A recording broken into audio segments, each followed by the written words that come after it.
Hey there guys, what's going on? It's Beverage back again with another video, and today we're going to be looking at Destiny when the new ornaments for the exotic weapons. You can check these out due to the new update they put in yesterday, September 8th. They just did that so you don't have to get a long download on the 20th when Rise of Iron fully releases. And so let's just get right into it. To start off with, we've got the Zello Supercell. Gets the Not a Toy, which turns it into wood stock and adds some brush camo to the midsection of the gun, the receiver, and the magazine, or what appears to be a magazine since the magazine's actually in the back. And then that actually turns off randomly for some reason. It's pretty annoying, but yeah. Then there's Shock Hazard. Gives it these bolting Tesla arcs and these little blue lights all over it, and a darker blue and a light white paint job, which just makes it look really nice. Then we've got the Monte Carlo with the Super Spy. Turns it red and black. Very nice looking with those little inscriptions on the barrel and the magazine, which keeps turning off, which is quite annoying to be honest. And then you've got Royal Flush, which turns it gold and black, and it turns all those little markings on the receiver, the scope, on the magazine, and the bayonet straight gold. And they put that overlaid by black, or underlaid by black. Either way, it looks really nice, and I would recommend getting this one, even though it is just a generic gold skin. Then we've got the Truth, coming in with the second gold skin. Just straight up turns it gold. It's the Heart of Gold. And then there's the secondary one, which is the Prototype, which is a white and orange. Looks like it's sort of matched with the Taikonaut, and it's got all these writings on it that looks like because it's a prototype and scientists are messing with it. Alright. And then there's the Mida Multi-Tool. There's the Spec Ops one, which makes it carbon fiber and green lights and scope to be like night vision-like, and just to be really slick. Looks very nice. Then there's the Arctic Survivalist, which adds a blue camo with a white overlay, and little orange lights and stuff. And then there's the Invective, which has the Storm's Reproach, which turns it into a rock material with lots of cracks in it, with lava spewing out. Looks really nice. Would definitely recommend getting that one over the Iron Iconoclast, which turns it all red and turns the handles grips to like taped up. It looks nicer than the original, but I mean, it's not that much better. I definitely recommend Storm's Reproach over it.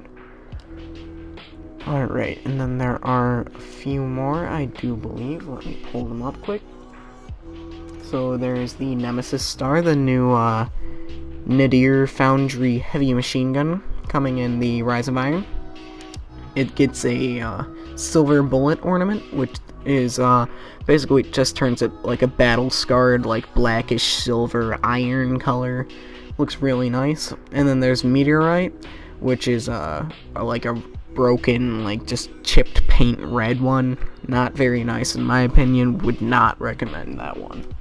Definitely would not. And then the Kvostov 7G-OX, the exotic version of the beginning gun that you get at the very start of the game. There's the Last Warmind, which is just basically the original gun, just straight black, but you get a Warmind logo on the very butt of the stock, and the magazine gets turned white, and there's another little Warmind logo above the magazine in the receiver area.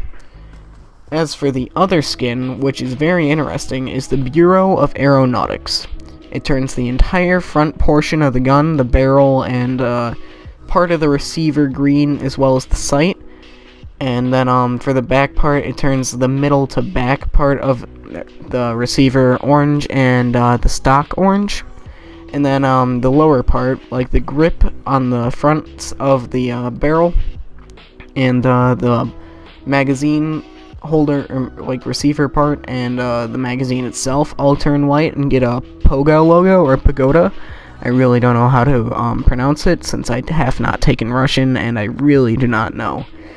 But that would pair very well with the logo you got from the original collector's edition, the Ghost edition, back in 2014, which is actually its 2-year anniversary today, so that's pretty interesting. And then the grip is just straight black. Then we've also, how could I have forgotten this? There's Hawkmoon.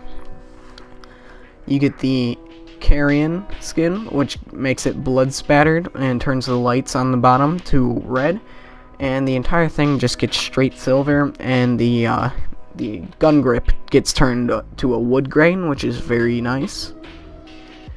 And then there's Moonglow, which makes it a straight black and gold paint job with the gold feathers and gold little like furnishings like the hammer and the trigger, bolts here and there, and the talon on the end of the grip. And they turned the grip from, in the trailers it was just black, but for some reason they turned it to white with a spade on it. And then, I think that is going to be it. No, I missed one gun, the Telesto? Excuse me, that was a very bad pronunciation. But, the Telesto, with the Queen's Command, that makes it all pink chrome.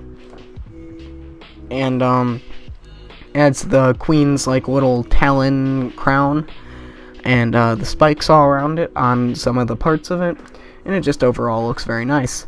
And then there's the second one, which is even better. It's the Lingering Vestige.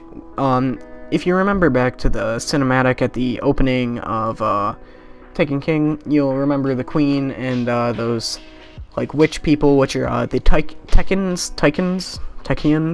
I don't know how to pronounce it, but the Techians and her were shooting those huge glowing orbs at the Dreadnought.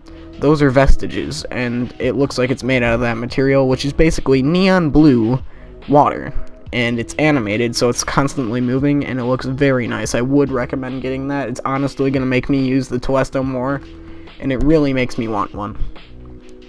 And then for the last one, we've got the Trespasser, which was added in the patch yesterday, which we can get right now. You don't even have to wait till Rise of Iron. And there's 2 ornaments for it. The Fallen Assassin, which is basically just like a rusted like one, and then it's got like a little like gold part on the front part of the barrel. It doesn't look very nice in my opinion. I would not use that. Then there's the Crucible Assassin, which has a black grip and a silver barrel and receiver, which looks really nice. And then it has a nice little Crucible logo on the end of the or on the handle. And that should finish that up. So yeah. And how you get these is through the oh geez, what is it called? It's basically the Sterling Treasure of what is it? I believe it's called Radiant Treasure. You get that from the weekly playlist for strikes. You get 1 a week, and it may be like Sterling Treasure. You get 1 in the mail, and 1 from the weekly Crucible. I really don't remember. I'm sorry about that. But yeah, I hope you guys enjoyed, and I'll see you in the next one. Peace.